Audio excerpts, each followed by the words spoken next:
The alarm screamed through the research station at 3 in the morning. Daeho Kim jumped out of bed, his heart pounding. He grabbed his uniform jacket and ran down the metal corridor. His bare feet slapped against the cold floor. In 6 years of working at the edge of Kravik space, the emergency alarm had never gone off. Not once. The Kraviks were the most dangerous predator species in the galaxy. They did not ask for help. They did not need help. They conquered, they hunted, and they ruled their territory with claws and teeth. Daeho reached the command center and found Jiwon Park already there. She stood in front of the main screen, her face pale. Her hands shook slightly as she read something on her tablet. "What is it?" Daeho asked, breathing hard. Jiwon turned to him. Her eyes were wide. "It's a Kravik's warship. They're hailing us." "A warship?" Daeho felt his stomach drop. "Are we being attacked?" "No." Jiwon shook her head. "They're asking for help." That made no sense. Daeho walked closer to the screen. The image showed a massive ship hovering in space near their station. It was 5 times the size of their facility. Dark metal covered its surface. Weapons lined its sides. This was a killing machine. "Put them through," Daeho said. The screen flickered. A face appeared that made Daeho take a step back. The Kravik's commander stood 9 feet tall. His obsidian scales reflected the light. His eyes glowed yellow like burning stars.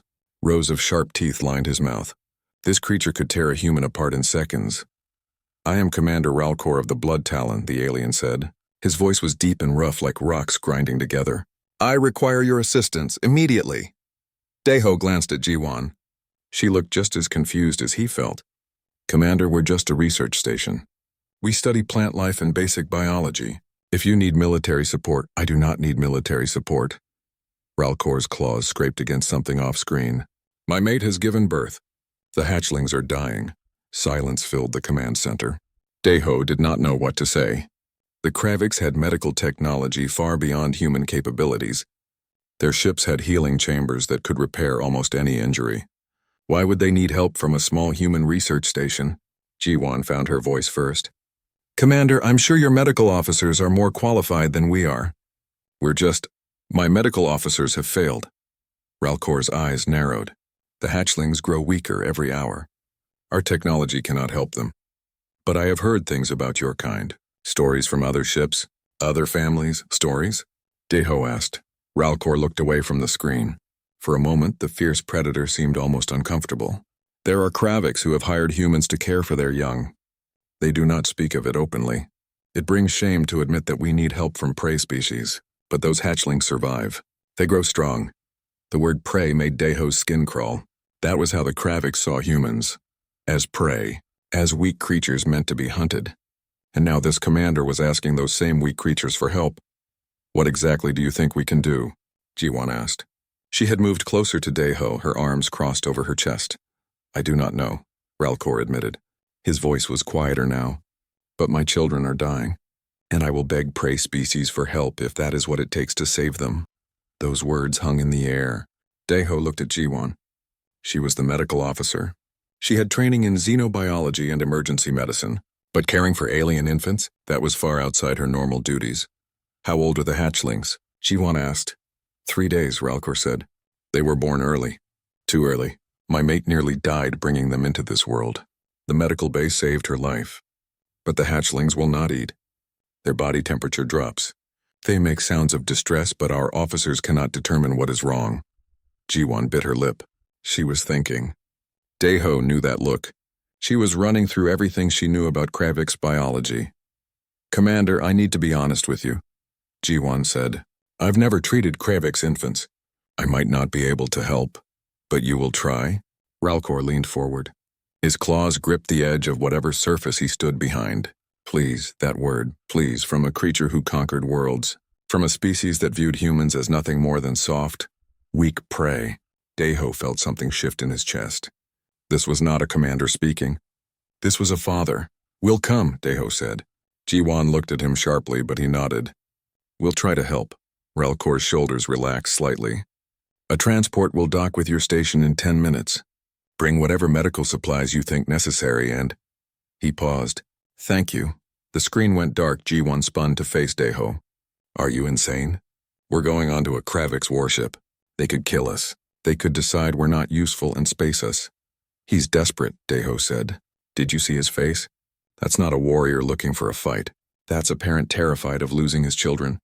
He still sees us as prey. Maybe. But he's willing to put that aside to save his family. Deho walked toward the door. Get your medical kit. I'll grab the xenobiology scanner. We have 10 minutes. Jiwan did not move for a moment. Then she sighed and followed him. If we die, I'm haunting you forever.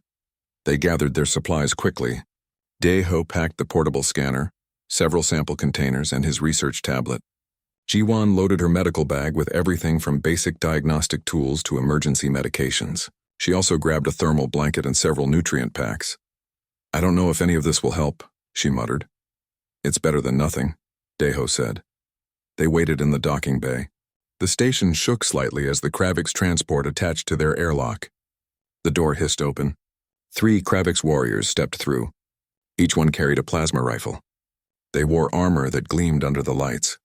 Their eyes fixed on the 2 humans. Come, one of them said. The commander waits. Deho and Jiwan exchanged one last look. Then they stepped onto the transport. The door sealed behind them. The small ship detached from the station and flew toward the Blood Talon.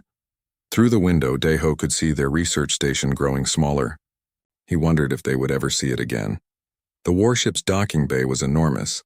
It could hold 50 transport ships. Armed Kravix lined the walls. They watched as Deho and Jiwan were led through corridors of dark metal. The walls were decorated with weapons and the skulls of creatures from dozens of worlds. This ship was a monument to violence. Finally, they reached the medical bay. The doors opened.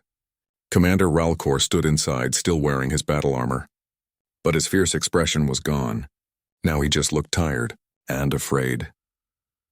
Behind him, in a medical chamber made of transparent material, 2 tiny shapes lay motionless. The hatchlings were small, barely the size of human infants. Their scales were soft and gray. Their eyes were closed. They did not move. Please, Ralcor said again. Help them. Jiwan set down her bag and walked toward the chamber. Deho followed, and both of them wondered what they had gotten themselves into. Jiwan knelt beside the medical chamber and studied the 2 hatchlings. They were so small. Their chests barely moved with each breath. Through the transparent walls, she could see monitoring equipment attached to their tiny bodies, numbers and graphs displayed on screens above them. What are their vital signs? Jiwan asked. A tall Kravix wearing medical insignia stepped forward. His scales were darker than Ralcor's, almost black. His eyes were cold. I am Senior Medical Officer Vexnor. The hatchling's temperature is dropping despite the warming systems. Their heart rates are slow. They refuse all nutrition. We have tried 3 different formulas. Deho scanned the readouts with his tablet. But there's no infection? No organ failure? Nothing, Vexnor said. His voice held anger. There is no medical reason for this decline. Yet they continue to weaken. Can I go inside the chamber? Jiwan asked. Vexnor's eyes narrowed. Why? I need to examine them properly. The medical officer looked at Ralcor. The commander nodded. Vexnor pressed a button and part of the chamber wall slid open. Jiwan stepped inside. The air was warm but sterile. Everything was spotlessly clean. Medical equipment hummed quietly. She approached the first hatchling. It was so still. Jiwan carefully placed her hand on its small chest. The scales were soft, not hard like adult Kravix. The hatchling's skin was cool to the touch. Too cool. When was the last time someone held them? Jiwan asked. Silence filled the medical bay. Held them? Vexnor repeated. We do not hold patients. That would risk contamination. Jiwan looked up at the Kravix officers. So since birth, these babies have been alone in this chamber? No physical contact? They have constant medical monitoring, Vexnor said. His tone was defensive. The chamber maintains optimal temperature, humidity, and air quality. They receive nutrition through feeding tubes. This is standard procedure for premature hatchlings. Jiwan stood up. She walked back to the chamber opening. Commander Ralcor, where is your mate? Siltra is recovering in another section.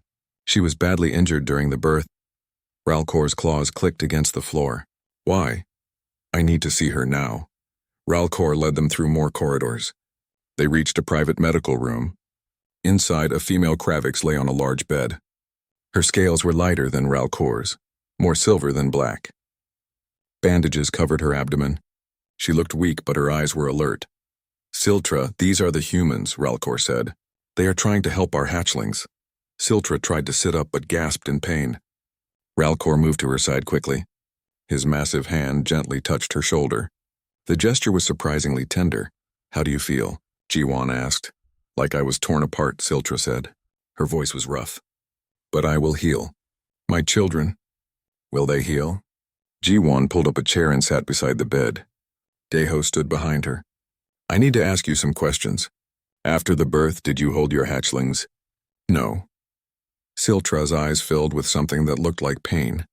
I was unconscious. When I woke, they were already in the medical chamber. Vexnor said I was too weak to see them, that my presence might introduce pathogens. Have you seen them at all? Only through screens. A tear rolled down Siltra's scaled cheek. I hear them crying sometimes through the monitors. It breaks something inside me. But Vexnor says maternal instincts can cloud medical judgment. He says the chamber is what they need. Jiwan looked at Deho. He saw the realization in her eyes. He felt it too. Commander Ralcor, I need to tell you something. And you're not going to like it. The commander crossed his arms. Speak. Your hatchlings are dying because they're alone, Jiwan said. They need physical contact. They need to be held. They need to feel their parents' warmth and hear their heartbeats. Without that, they're giving up. Vexnor, who had followed them to the room, made a sound like a growl. Ridiculous. Physical contact is not a medical necessity. It is sentiment, emotion. We are Kravix. We do not coddle our young. Then why are they dying? Deho asked. He turned to face the medical officer. Your technology is advanced. Your equipment is better than anything humans have. But those babies are failing. There has to be a reason. The reason is they were born too early. Vexnor snapped. They are weak. Weakness cannot always be overcome by medicine. They're not weak, Jiwan said firmly. They're infants. All infants need care, not just medical care. They need love. Ralcor was very quiet. His yellow eyes moved from Jiwan to his mate. Is this true? Does your species hold their young? Constantly, Deho said. Human babies are helpless when they're born. More helpless than most species. They can't walk or feed themselves. They can't even hold up their own heads, so we hold them. We carry them against our bodies. We rock them and sing to them. Without that contact, human babies can die even if all their physical needs are met. That is because humans are weak, Vexnor said. Kravix are strong. We survive through power, not sentiment. Then why is your survival rate so low? Jiwan asked quietly. Every Kravix in the room went very still. What did you say? Ralcor's voice was dangerous. Jiwan did not back down. Commander, you said you heard stories about Kravix hiring human caregivers. Why would they do that if Kravix methods worked perfectly? Ralcor was silent for a long moment. Then he sat down heavily on the edge of his mate's bed. 40%, he said quietly. 40% of Kravix hatchlings die in their first month. It has been this way for generations. We tell ourselves it is natural selection, that only the strong survive, but it hurts, Siltra whispered. Every family knows someone who lost a hatchling. We accept it as the way of things, but it never stops hurting. Deho felt a chill run down his spine. 40%. That was an enormous mortality rate. Human infant mortality in developed areas was less than 1%. Why didn't your society change its methods? Deho asked. Because that would mean admitting we are wrong, Ralcor said.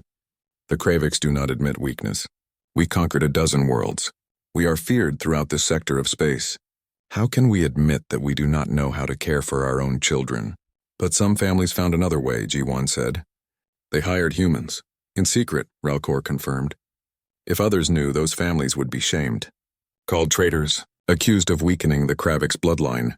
But their hatchlings live. And not just live. They thrive. They grow strong and healthy. Vexnor made a disgusted sound. This is foolishness. You would throw away centuries of Kravix tradition because of prey species superstition. My children are dying. Ralcor roared. He stood up, his full height towering over everyone. Tradition means nothing if my children die. The room fell silent. Siltra was crying now, tears streaming down her face. Ralcor's hands shook. Deho realized he was seeing something few outsiders ever witnessed. A Kravix warrior breaking. Let me try, G1 said softly. Let me hold one of your hatchlings. If I'm wrong, You can return to Vexnor's methods, but if you are right, then everything we believed is wrong. Ralcor finished. He looked at his mate. She nodded through her tears. Do it, Ralcor said. Save my children. I do not care what it costs. They returned to the medical bay. Vexnor protested every step of the way. He argued about contamination and proper procedure and the dignity of Kravik's tradition. Ralcor ignored him. Jiwan washed her hands thoroughly. She removed her jacket.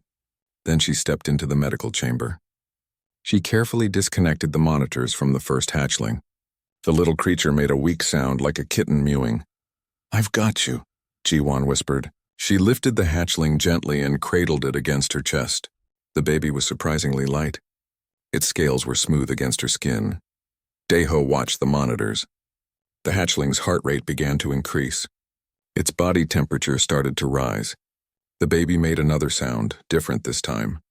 Curious rather than distressed, Jiwan began to rock slowly back and forth. She hummed a soft melody. The hatchling's eyes opened for the first time since they had arrived. They were yellow like its father's. The baby looked up at Jiwan's face. Hello, little one, Jiwan said. You're going to be okay. Ralcor made a choking sound. Deho looked at the commander and saw tears running down his scaled face. Siltra, watching from a wheelchair that had been brought for her, was sobbing openly. The hatchling made a different sound. Hungry? Jiwan smiled. Commander, I think someone wants to eat. The first hatchling drank eagerly from the bottle Jiwan offered. The baby's small mouth worked around the special nipple designed for Kravik's infants. Within minutes, it had finished the entire feeding.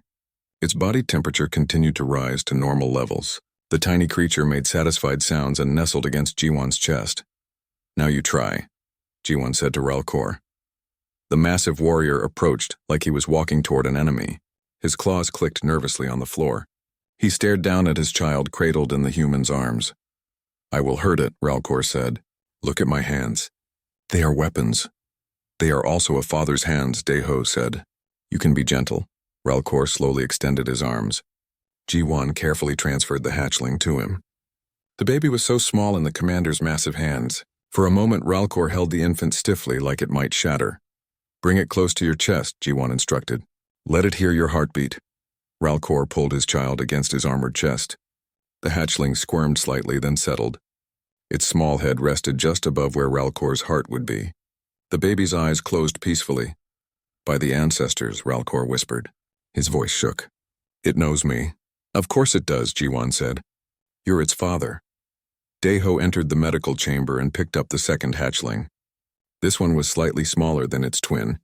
Its breathing was more shallow. He held the baby carefully against his chest and began to rock gently. Come on, little one, Deho murmured. Your sibling is doing great. You can do this too. The second hatchling made a weak sound. Its small body was cold. For several long minutes, nothing changed. Deho kept rocking, kept whispering gentle words. He hummed the same melody Jiwan had used. Then slowly, the baby's body began to warm. Its breathing grew stronger. Its eyes fluttered open. They were lighter than the first hatchling's eyes, more gold than yellow. Siltra wheeled her chair closer to the chamber. May I? She asked. Her voice was desperate. Absolutely, Deho said. He carefully transferred the second hatchling to its mother. The moment the baby touched Siltra's chest, something changed. The hatchling made a loud sound, almost a trill. Its small body pressed against its mother. Siltra wrapped her arms around her child and began to cry. I thought I would never hold you, she said. I thought you would die and I would never hold you. The second hatchling nuzzled against its mother and made hungry sounds. Vexnor, who had been standing silent in the corner, reluctantly prepared another bottle. Siltra fed her baby with shaking hands. The little one drank enthusiastically. Over the next 2 days, Jiwan and Deho became teachers. They showed Ralcor and Siltra how to hold the hatchlings properly, how to support their heads and backs, how to rock them when they cried, how to sing to them and speak softly. They explained the science behind it. All intelligent species need social bonding, Jiwan said. The brain needs stimulation from touch and sound to develop properly. Without it, infants fail to thrive. Some species need less than others, but all need some. Humans evolved as what we call social creatures, Deho added. Our ancestors lived in tight family groups. Everyone helped care for the babies. Physical touch released chemicals in the brain that helped with bonding and stress relief. Those chemicals are necessary for proper development. Ralcor listened carefully. His firstborn, whom he had named Tor, slept against his shoulder. And you believe Kravix need this too? I think all predator species struggle with it, G1 said. Your ancestors had to be fierce and independent to survive. But somewhere along the way, modern Kravix society decided that gentleness was weakness. You forgot that caring for young requires different skills than hunting or fighting. We nearly made the same mistake, Deho said. Humans, I mean. During our industrial age, we had orphanages where children were fed and clothed, but rarely held. Those children developed serious problems, many died. The survivors struggled their entire lives. Siltra looked up from feeding Kiva, the second hatchling. What did your people do? We learned, G1 said simply. We studied what went wrong. We discovered that babies need more than just food and shelter. They need love. It sounds simple, but it is as important as oxygen or water. Our medical training never mentioned this, Vexnor said. He had been watching the last 2 days with increasing confusion. The hatchlings were clearly thriving. Both babies had gained weight. Their vital signs were strong. They were alert and active. We focused on technology, on advanced treatments and surgical procedures. We assumed that emotional care was unnecessary. It is not unnecessary, Ralcor said firmly. He was pacing slowly, rocking Tor in his arms. The sight of the enormous warrior gently cradling his tiny child was remarkable. Look at my son. 2 days ago he was dying. Now he is strong, and all because he needed his father to hold him. Ralcor stopped pacing. He looked at Deho and G1. How many other Kravix families are losing children because we do not know this? How many hatchlings die because we are too proud to be gentle? Too many, G1 said. But you can change that. How? If I speak of this publicly, I will be called weak. A traitor to Kravix strength? Maybe, Deho said. Or maybe other parents will listen. Other families who have lost children or who fear losing them. Change often starts with one brave person willing to speak the truth. Ralcor was quiet for a long time. Tor made a small sound and nuzzled against his father's neck. The commander's expression softened. I have conquered enemies and led soldiers into battle. I have faced death without fear. But nothing has ever terrified me like nearly losing my children. That is not weakness, Siltra said. She shifted Kiva to her other arm. That is love. And love is the strongest force I know. Over the next few days, word spread through the Blood Talon. Other Kravix crew members began to visit the medical bay. They watched from the doorway as Ralcor and Siltra cared for their hatchlings. At first they came to mock, to see how the mighty commander had fallen. But something changed when they actually saw the babies. Tor and Kiva were healthy and happy. They played and ate well. They made sounds of contentment. They clearly recognized their parents and responded to their voices. One young Kravix female approached G1 during a break. I have a hatchling, she said quietly. She is 4 months old. She cries all the time. The medical officers say there is nothing wrong with her. But she will not stop crying. When do you hold her? G1 asked. The female looked confused. Hold her. I feed her according to schedule. She has a proper nursery, all the equipment she needs. But when do you just hold her? For no reason except to comfort her? The female stared. We do not do that. It would make her dependent. Weak. G1 pulled out her tablet and showed the female videos of human parents with their babies. Videos of parents holding, rocking, playing with their children. This is what human babies need. I think your daughter needs it too. The female watched the videos with wide eyes. But if I do this and others find out, your daughter will be healthy and happy, G1 said. Is not that worth any shame? The female was silent. Then she nodded slowly. Will you teach me? More came after her. Young parents who had struggled with crying babies. Families who had lost hatchlings and wanted to prevent it from happening again. Even some older Kravix came, admitting they had watched their own children die and never understood why. Deho and G1 taught them all. The medical bay became a classroom. Vexnor, to his credit, began to take notes. He asked questions about the science behind bonding. He started to read human research papers on child development. I do not understand why our medical schools never taught this, Vexnor said one evening. He was watching a young father practice rocking his infant. It seems so obvious now. Sometimes we get so focused on being strong that we forget what strength really means, Deho said. Real strength is doing what is best for those you love, even if others judge you for it. On the 5th day, Ralcor made a decision. He stood in the medical bay holding both his hatchlings. Siltra stood beside him. Dozens of crew members had gathered to watch. I am going to report this to the High Council, Ralcor announced. I am going to tell them what we have learned. That our methods are failing our children. That we need to change. They will call you a traitor, an older warrior said. They will say you have gone soft. Let them, Ralcor said. I would rather be called soft and have living children than be called strong while my children die. He looked down at Tor and Kiva. Both babies were awake and alert. They looked back at their father with clear, healthy eyes. Strength is not refusing to ask for help, Ralcor said. Strength is doing whatever it takes to protect those who cannot protect themselves. And if the High Council cannot understand that, then they are not the leaders our people need. The crew members murmured among themselves. Some looked angry. Others looked thoughtful. A few nodded in agreement. I will stand with you, Vexnor said suddenly. Everyone turned to stare at the medical officer. I was wrong. I followed tradition without questioning it. I let hatchlings die because I believed our methods were superior. I will not make that mistake again.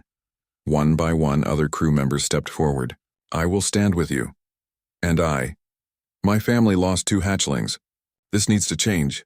Ralcor looked at Deho and G1. Will you speak to the High Council with me? The holographic conference room on the Blood Talon displayed 12 massive figures. The Kravix High Council appeared larger than life, their forms projected in sharp detail. At the center sat Council Prime Draknor. He was older than Ralcor, his scales duller with age, but his eyes burned with fierce intelligence. Scars covered his body, each one a story of battle. Deho stood beside G1, trying not to show his nervousness. Behind them, Ralcor held Tor while Siltra held Kiva. The twins were awake and alert, looking around with curious eyes. Vexnor stood to the side with a datapad full of medical records. Commander Ralcor. Draknor's voice rumbled through the room like thunder. You have requested this emergency council session. You claim to have critical information regarding Kravik's survival. Speak. Ralcor stepped forward. He held Tor carefully against his chest. Council Prime, honored council members, I bring news that will be difficult to hear. Our people are failing our children. We have been failing them for generations. Angry muttering erupted from several council members. One female counselor, her scales marked with military decorations, leaned forward. Commander, choose your next words carefully. Accusations of failure are serious. They are not accusations, Ralcor said. They are facts. 40% of our hatchlings die in their first month of life. This rate is higher than any other spacefaring species. We have accepted this as natural. We tell ourselves only the strong survive. But we are wrong. The survival of the fittest is how nature works, another counselor said. His voice dripped with disdain.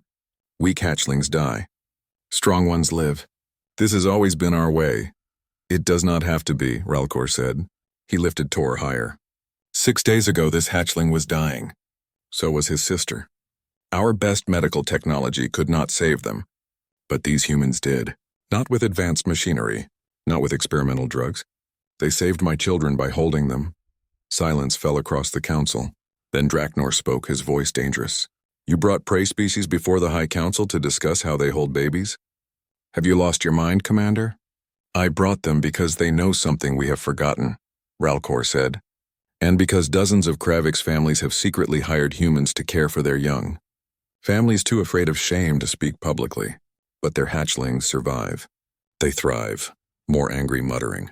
A younger counselor stood up. This is treasonous talk. You suggest we abandon our traditions, that we become weak like prey species. I suggest we stop letting our children die. Ralcor's voice echoed through the chamber.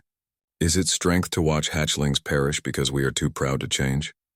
Is it power to maintain traditions that kill our young? Let the humans speak, Draknor said, his eyes fixed on Deho and G1. Tell us what you think you know about Kravik's children. G1 stepped forward.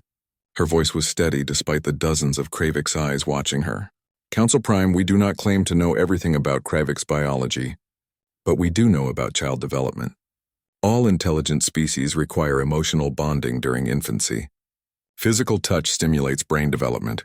It regulates body temperature and heart rate. It teaches infants they are safe and cared for. We have incubators for temperature regulation, a counselor said. Monitoring systems for heart rate. We do not need touch for these things. But you do, Deho said.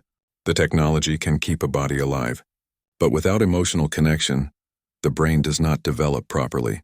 Infants lose the will to live. We call it failure to thrive. It happens in humans when babies are neglected. It happens in Kravix too. Vexnor stepped forward with his data pad. I have analyzed the medical records of 500 hatchling deaths over the past 10 years. In 87% of cases, there was no medical cause found. The hatchlings simply stopped eating, stopped responding, and died. I believe now that these deaths were from lack of bonding, not medical failure. This is speculation, another counselor said. Then explain my children, Ralcor said. Explain why they were dying 6 days ago. Explain why simply being held brought them back from the edge of death. Explain why every hatchling on this ship who has been held by their parents is now thriving. Draknor leaned back in his chair. His claws drummed slowly on the armrest. Even if what you say is true, do you understand what you are asking? You want the Kravix Empire to publicly admit we need help from prey species, that we do not know how to raise our own young. This would destroy our reputation across the galaxy. Our reputation means nothing if our species dies out, Siltra said. She spoke for the first time, her voice strong despite her injuries. How many of you have lost children? How many of you have held a dead hatchling and wondered what you did wrong? The council was silent. Deho saw several counselors look away. I have lost 3, Siltra continued. 3 children who died before their first month.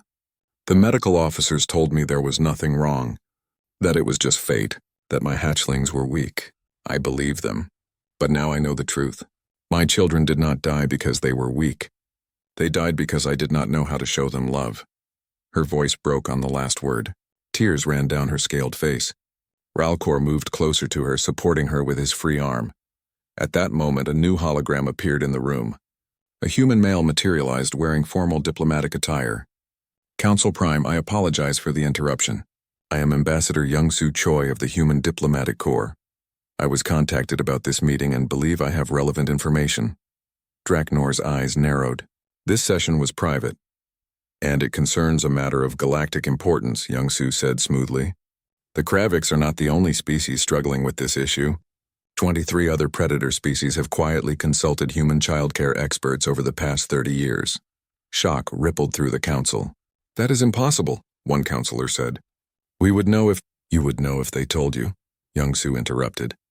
But most kept it secret, just as Kravix families have.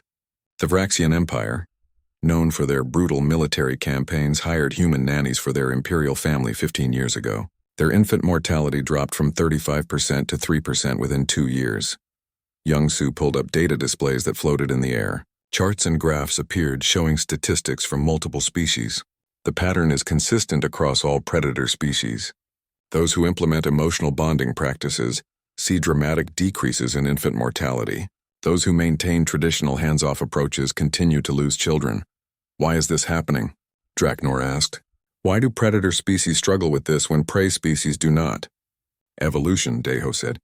May I explain? Draknor nodded.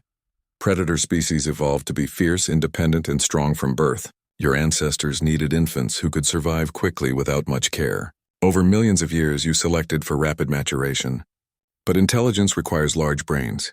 Large brains require longer development time. Your biology changed faster than your social behaviors did. Jiwan continued the explanation. Humans evolved differently.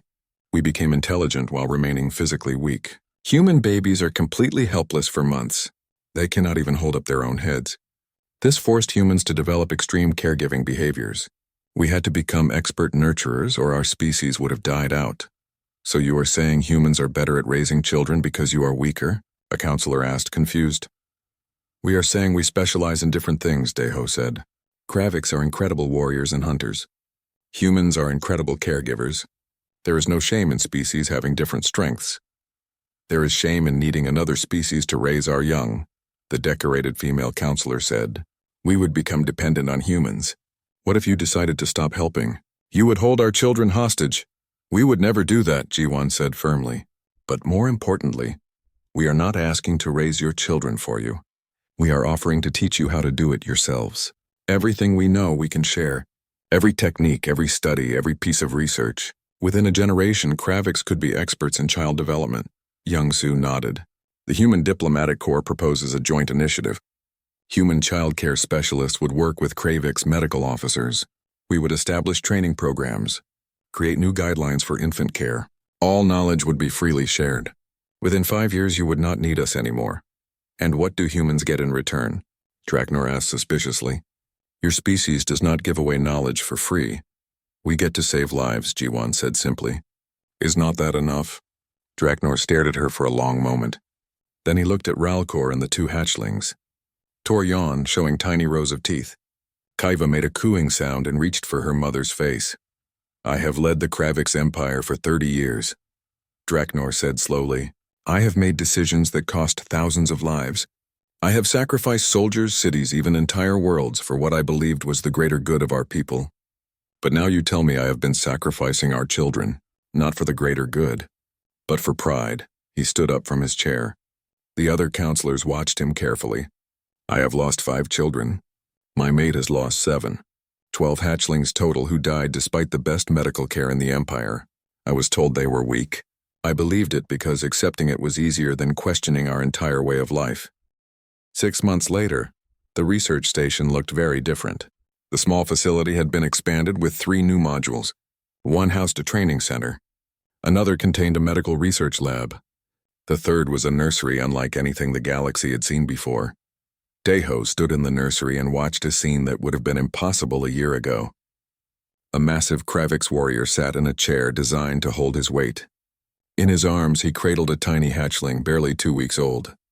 The warrior hummed a Kravix lullaby, his voice surprisingly gentle. The baby slept peacefully against his chest. How many today? Ji-won asked. She entered the nursery carrying a tablet full of reports. 15 new families arrived this morning, Daeho said. We are at capacity. We might need another module, Ji-won smiled. Ambassador Young-Soo says they are building dedicated training centers on 4 Kravix worlds. Within a year, we will not need to handle everyone here. The nursery was filled with Kravix parents learning to care for their young. Human specialists moved among them, offering guidance and encouragement. Some parents picked up the techniques quickly. Others struggled, fighting against generations of cultural conditioning that told them gentleness was weakness. But they all tried. That was the important thing. Ralcor entered the nursery, ducking through the doorway. Tor and Kiva walked beside him, holding his hands with their small claws. The twins were 6 months old now. They were healthy, active, and constantly curious about everything around them. Their scales had darkened to match their father's coloring. Papa, can we play with the blocks? Tor asked. His voice was high and sweet. After your mother feeds you lunch, Ralcor said. He guided his children toward where Siltra waited. She had fully recovered from her injuries and now worked as one of the lead instructors in the program. Daeho Ji-won, Ralcor called them over. I want you to meet someone. A Kravix female approached. She wore the robes of a medical professional, but her scales were marked with traditional family patterns. This is Dr. Borahan, Ralcor said. She is human, but she has been studying Kravix child development. Bora bowed slightly. I specialize in cross-species developmental psychology. Ambassador Young-Soo asked me to lead the new research institute. What institute? Daeho asked. The Cross-Species Developmental Institute, Bora explained. We are going to study how different species raise their young. What works? What does not? Why some species struggle while others thrive. The goal is to help every intelligent species give their children the best start in life. Ji-won's eyes widened. That is ambitious. It is necessary, Bora said. As we have researched this issue, we have discovered something fascinating. Humans are not just good at childcare. We are exceptional at it, better than any other known species. She pulled up a holographic display showing brain scans from multiple species. This is the human brain response to infant cries. See how many regions light up? Humans have more neural pathways dedicated to infant care than any other species we have studied. More than cooperative species who raise young in groups. More than species with longer childhood periods. The human brain is wired for caregiving in ways we are just beginning to understand. Why? Daeho asked. What made humans evolve this way? We have a theory, Bora said. Human infants are born more helpless than almost any other intelligent species. Our babies cannot walk for a year. cannot talk for years, cannot survive alone for over a decade. This extreme helplessness forced humans to develop extreme caregiving abilities. We had to become perfect parents or our species would have died out. She changed the display to show human evolution. But here is the interesting part. This weakness became a strength. Human children have the longest childhood of any species. This long childhood allows for more learning, more brain development, more social skill building. Species with shorter childhoods gain independence faster, but they have less time to learn complex skills. So, human intelligence came from being helpless babies? G1 asked. Partially, Bora said. The other factor is social cooperation. Humans evolved to raise children in groups. Everyone helped care for infants. This created complex social bonds and communication systems. Language developed partly to coordinate childcare. Tool use expanded partly to make caring for helpless infants easier. Culture formed around passing down knowledge of how to keep babies alive. Ralcor listened carefully. Tor and Kiva played at his feet, building towers with colored blocks. So when humans care for other species young, you are using abilities that define your entire evolution. Exactly, Bora said. Humans did not conquer the galaxy with weapons or superior technology. We conquered it by being the species that could help others raise their children. That is a unique kind of power. A commotion at the nursery entrance drew their attention. Council Prime Draknor entered, accompanied by several guards. The room fell silent. Every Kravix present stood straighter, showing respect to their leader. But Draknor waved them back to their activities. Please continue. I am here to observe, not to interrupt. He walked slowly through the nursery. He watched a young Kravix father learning to change his hatchling's bandages. He observed a mother singing softly to her infant. He saw human specialists patiently teaching Kravix medical officers the science behind bonding. Draknor stopped in front of a transparent wall. Beyond it, the medical research lab was visible. Inside, Vexnor worked with a team of human and Kravix scientists. They were analyzing brain scans and hormone levels, documenting exactly how physical contact affected infant development. 6 months ago, I thought admitting we needed help would destroy us, Draknor said. He spoke to Deho and G1, but his voice carried through the room. I thought other species would see it as weakness, that our enemies would use it against us. And have they?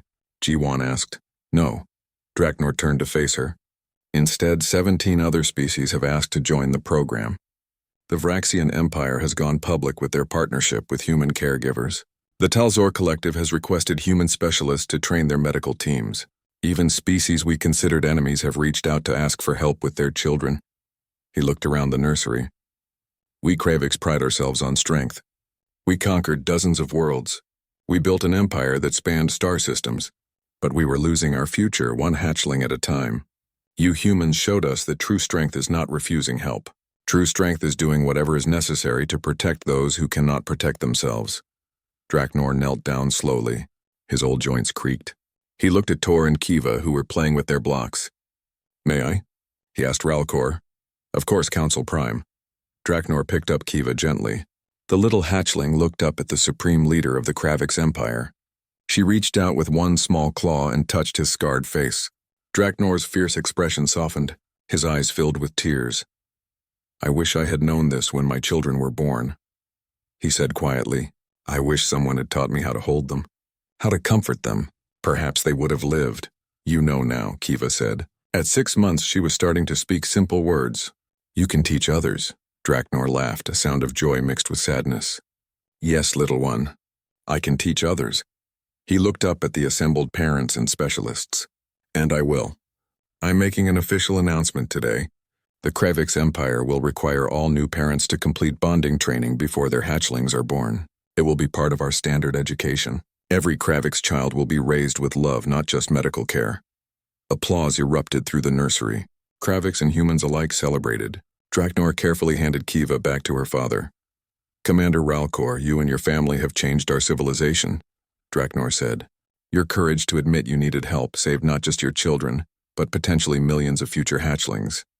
The Kravix Empire owes you a debt we can never fully repay.